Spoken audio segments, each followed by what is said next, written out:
Hi, my name's Kerry and I am a disability blogger and activist.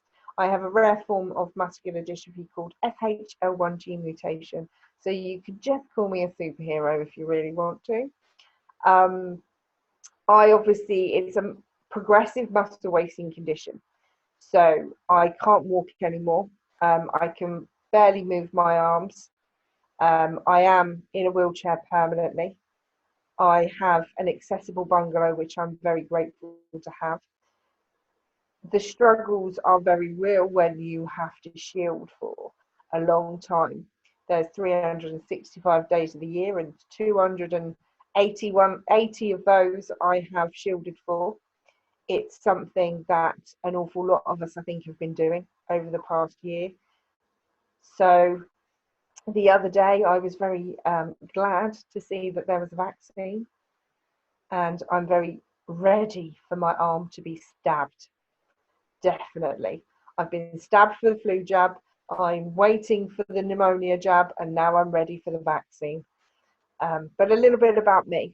Yes, so muscular dystrophy is a progressive muscle wasting condition, and I have inherited it from my mum. My mum has it, obviously, and so does my brother. They are both wheelchair as well as myself. We live many miles apart, but we speak every day. It was easy to have the strength, I think, having muscular dystrophy, because I watched my mum raise two children. I watched her never complain about her own struggles. She always just got up and got on with it. She never sat us down. And I don't know whether that's a good thing or a bad thing, because there was no guarantee that it was ever going to be passed on to her children. So when we grew up, I was a completely, in inverted brackets, normal child. I was into sports. I was running around. I was going to and from school. So was my brother. My brother was diagnosed at the age of 6, and he's younger than I am. And I was diagnosed at the age of 24. So we've had two different worlds, whereas I have lived a fairly decent life being non-disabled, whereas my brother had very little life being non-disabled.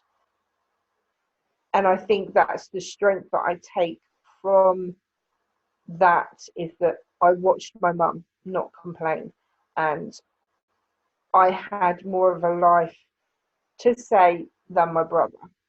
As sad as it is to say that he is, worse than I am very lucky, and I take that luck and I run with it.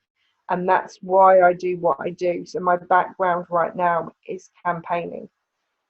So I do talk a lot about the rights of a disabled person and what we should be entitled to. The struggles that I have is when I go out, like many others, is going to the toilet, getting into a building because they say they're accessible, but they're not, because there's a step.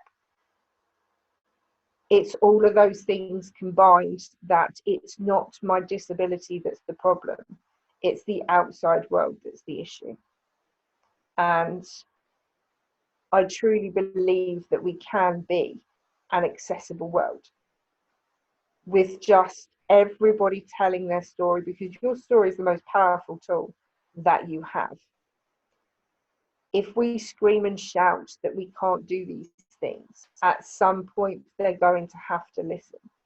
At some point they're going to have to realize that our struggles are very real, that just making the slight little changes, we will come. It's a bit like that film that I think Mel Gibson is in, The Field of Dreams. If you build it, they will come. And that's us. If you build it and you make it accessible, we will come.